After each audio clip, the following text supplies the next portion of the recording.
তোমরা যারা নবোদয়ের প্রবেশিকা পরীক্ষা দেবে তাদের জন্য একটা খুবই গুরুত্বপূর্ণ প্রশ্ন। কি বলেছে দেখো, বলেছে একটি বর্গক্ষেত্রের পরিসীমা দেওয়া আছে 64 সেমি, এর ক্ষেত্রফল মানে বর্গক্ষেত্রটার ক্ষেত্রফল একটি আয়তক্ষেত্রের ক্ষেত্রফলের সমান।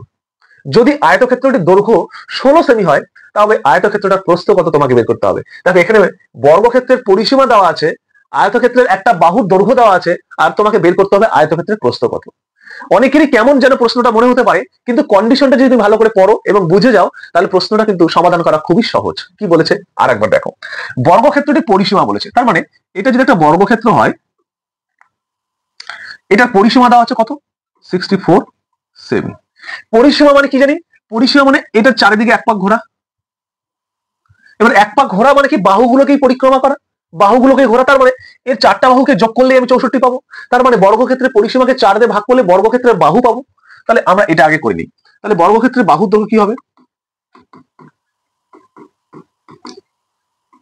বাহু কি হয় পরিসীমা বাই 4, তাহলে পরিসীমা কত 64 বাই 4, কাটাকাটি করলে কত 16, তার মানে বাহুর দৈর্ঘ্য হয়ে গেল 16 সেমি। প্রত্যেকটা বাহু হয়ে যাবে 16 16 16 16 সেমি করে হয়ে যাবে। এবার যদি বাহুর দৈর্ঘ্য পাও তাহলে বর্গক্ষেত্রের ক্ষেত্রফল তুমি খুব সহজেই পাবে। তাহলে ক্ষেত্রফলটা কি হবে 16 গুণ 16 বর্গ সেমি, 16 গুণ 16 করলে কত হয় 256 বর্গ সেমি। এবার পরের স্টেপে যাও, কি বলেছে এর ক্ষেত্রফল মানে বর্গক্ষেত্রটার ক্ষেত্রফল আয়তক্ষেত্রের ক্ষেত্রফলের সঙ্গে সমান। মানে এটা যদি একটা আয়তক্ষেত্র হয় তাহলে এই আয়তক্ষেত্রটার ক্ষেত্রফলটা কি হবে 256 হবে, কারণ সমান বলে দিয়েছে। তাহলে আয়তক্ষেত্রের